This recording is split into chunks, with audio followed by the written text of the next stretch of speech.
പ്രിയമുള്ളവരെ നമസ്കാരം. ഏവർക്കും ശുഭദിനം ആശംസിച്ചുകൊണ്ട് ഇന്നത്തെ പ്രഭാത ചിന്തയിലേക്ക് ഹൃദയപൂർവ്വം സ്വാഗതം ചെയ്യുന്നു. പ്രിയപ്പെട്ട എഴുത്തുകാരൻ കാഞ്ചിയാർ മോഹനന്റെ ചിന്താസരണികളിലെ ഒരു ഏടുമായി വായനാ വഴിയിൽ കൂടെയുള്ളത് നിങ്ങളുടെ സ്വന്തം ഗീതപ്രഭയാണ്.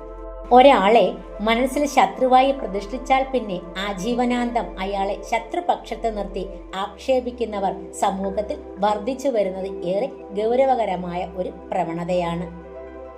ഒരു കാര്യത്തെക്കുറിച്ച് ആശയപരമായ വിയോജിപ്പുകൾ ഉണ്ടാകുന്നത് സ്വാഭാവികമാണ്.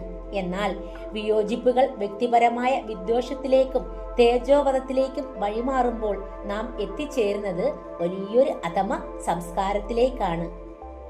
മറ്റൊരാളുടെ അസ്തിത്വത്തെ ഇല്ലാതാക്കാനും സമൂഹ മധ്യത്തിൽ കരിവാരിത്തേച്ച് ചെറുതാക്കാനും കാണിക്കുന്ന വ്യഗ്രതയിൽ യാതൊരുവിധ കുറ്റബോധവും ഇന്ന് പലർക്കും തോന്നാറില്ല. തങ്ങളുടെ വ്യക്തിപരമായ അജണ്ടകൾക്ക് തടസ്സമാകുമെന്ന് തോന്നുന്നവരെ ഏത് വിധേനയും തകർക്കുക എന്ന ചിന്താഗതി വളരെ അപകടകരമാണ്. തെളിവുകളുടെയോ വസ്തുതകളുടെയോ പിൻബലമില്ലാതെ വെറും കേട്ടുകേൾവികളുടെ അടിസ്ഥാനത്തിൽ മറ്റൊരാളുടെ വ്യക്തിജീവിതത്തെയും പൊതുജീവിതത്തെയും അപകീർത്തിപ്പെടുത്തുന്നവർ യഥാർത്ഥത്തിൽ സ്വയം തരം താഴുകയാണ് ചെയ്യുന്നത്. ഇത്തരത്തിൽ പെരുമാറുന്നവർക്ക് തങ്ങൾ ചെയ്യുന്ന പ്രവൃത്തി എത്രത്തോളം അവിവേകമാണെന്ന് തിരിച്ചറിയാനുള്ള വിവേകം നഷ്ടപ്പെട്ടിരിക്കുന്നു.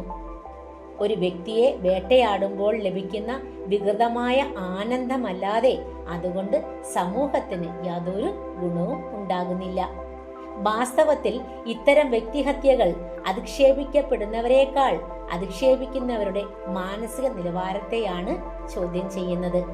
ആശയപരമായ പോരാട്ടങ്ങൾക്ക് വേദികൾ ഉണ്ടാകണം, പക്ഷേ അവിടെ വ്യക്തിപരമായ അധിക്ഷേപങ്ങൾക്ക് സ്ഥാനമുണ്ടാകരുത്. വിയോജിപ്പുകളെ ബഹുമാനിക്കാനും തെറ്റായ കാര്യങ്ങളെ വസ്തുതകൾ നിരത്തി മാത്രം ചോദ്യം ചെയ്യാനും നമുക്ക് കഴിയണം. അവരന്റെ അസ്തിത്വത്തെ തകർക്കാൻ ഇറങ്ങി പുറപ്പെടുന്നവർ ഓർക്കുക, നാം മറ്റൊരാൾക്ക് വേണ്ടി കുഴിക്കുന്ന കുഴിയിൽ വീഴുന്നത് ഒരു പക്ഷേ നമ്മുടെ തന്നെ വ്യക്തിത്വമായിരിക്കും.